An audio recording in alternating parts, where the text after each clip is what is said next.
So something I've been trying to do is to expand on holidays, because I really like holidays. But unfortunately, other than Halloween and Christmas, a lot of holidays are kind of just like nothing, or they're like overly childish or commercialized. And one holiday that I think is a good example of this is Valentine's Day, because it sucks. If you break down all the components of Valentine's Day, you aren't really left with much. Like there's hearts, flowers, cards, chocolates, colors red, pink, and white. It really isn't much. And the reason for this, I think, is because it doesn't really have any real theme category.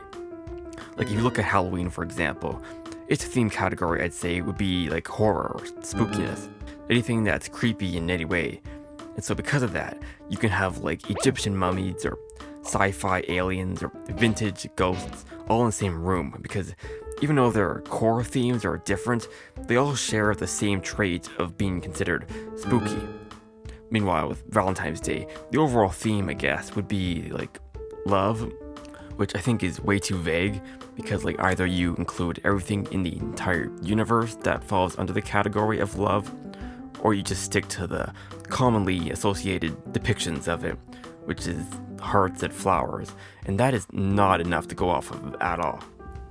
What there really needs to be is like a central theme category that it can build off of, the same way Halloween has the general spookiness one. Something that's general, but not too general, just enough to include a lot of different specific things. And this is where the flying naked child comes in. You see, Cupid is one of the things out of Valentine's Day that stands out the most, because he's got a weapon, a purpose of shooting people, and an actual backstory and lore, with his father being the god of war and his mother being the goddess of love, with Cupid himself being the god of desire and affection. On top of this, he also has a connection to ancient Rome and Greek mythology, which in itself can lead to many other things like Minotaurs, Medusa, Hades. Really anything that falls under Greek mythology could potentially be connected to him. And also, I just think the architecture of like ancient Rome is something that could probably fit pretty well with the colors pink, red, and white. I mean, they're already white, and oftentimes banners in ancient Rome would be like red and stuff, so it kind of fits. But now, although I've explained this in a pretty straightforward way, and this idea seems like a pretty normal and logical thing to come up with when thinking about how to expand Valentine's Day, surprisingly, I didn't come up with this immediately. It actually started 2 years ago with just the simple idea to make Valentine's Day a little bit bigger by putting a bigger focus on the bows, as in the shooty bows, not the ribbony ones, turning it more into a sport in a gladiator-style arena.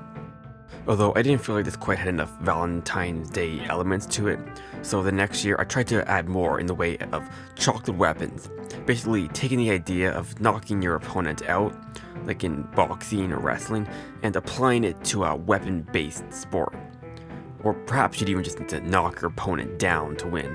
Either way, it avoids the whole thing of, having to kill your opponent, which seems a little bit violent for a holiday. Perhaps the origin could be that it was once a violent sport about having to stab your opponent through the heart, which could be where the red and pink colors came from, but then over time it was changed to using chocolate and more innocent weapons to simply becoming a sport for fun rather than a bloodbath. For this year, I first started with the one main character I had come up with before, being this guy, Hachi, who I only came up with a name for this year. It took me 3 years to come up with that. I'm not good at names. Hachi is a character who needs to act as like the basic fighter type character while also fitting the theme of an arena. So like, he couldn't look overly tough, but also not like a wimp either. He needed to be the type of character that you can tell is tough while also looking like a nice enough fellow when he's not trying to shoot you. I think Hachi being magenta is a very important factor with him. I remember I originally played around with pink and purple, but I found that a lighter color like pink felt like it contrasted too heavily with his general attitude. It felt too soft and girly. But then something like purple almost made him feel evil, like a villain. And then anything more faded than that just made him look old and not like someone who should be rushing around an arena. Magenta is a good, strong, vibrant color that, while still fitting the colors of Valentine's Day mostly, feels aggressive enough that it fits his personality. Combine that with the other loved theme arena gear like the gladiator sandals and the love bow, and I think Hatch's character is pretty strong, and likely someone who I will keep using for future Valentine's Day stuff. After that, I then began work on coming up with ideas for a new character, and this is always the hard part, especially for Valentine's Day. I figured a good contrast to Hachi would be like a flying character. Since bows seem to be an important weapon this holiday, it would make sense for some kind of bird character who could act as like a long-range aerial fighter. Although at first I didn't really have any idea of where to go with it, and was just playing around with things, and that's a pretty bad idea when designing characters. You really need to have a strong focus, otherwise I find I can never really come up with anything good. You need to know the tone of the character, and ideally have a good reference. And so for this first attempt, it was a complete failure. Luckily, it wasn't long until I did find a good reference, which was these guys, swans. Look at them with their wacky necks. Swans I think are really good because they're kind of seen as being an elegant creature, but at the same time they can just bite your face off if you poke them. Don't poke them. So I figured they'd work very good as a fighter, but unfortunately I just had a lot of trouble trying to get them to look right. Looking back now, I think my big mistake was trying to make the body too anthropomorphic, as the long neck just didn't fit with that. I think if instead I'd gone with a more bird-like body, that would have fit really well. But in the end, I ended up spending so much time on it that I kind of had to give up if I wanted to get any other work done. I still really like the idea of a swan aerial long-ranged fighter, and I feel like parts of this design do work, so I think I'll come back to this idea next year. So after that failure, I just wanted to get something done, and so I went with a pretty basic warrior. Just someone who maybe isn't so good at fighting or holding weapons or moving around, and probably gets last place every time and maybe doesn't show up some years because he's too afraid and just stays home eating peanut butter from the container. So I went with a kobold. Just a pretty basic kobold with a large, possibly edible shield. Also a blobber on the side because I just needed some more pink to meet the Valentine's Day requirements. That's literally the only reason he's even there. Yeah, he's not someone who you should really rely on in battle, but at least he's trying his best. He's got nice armor too, so makes up for it.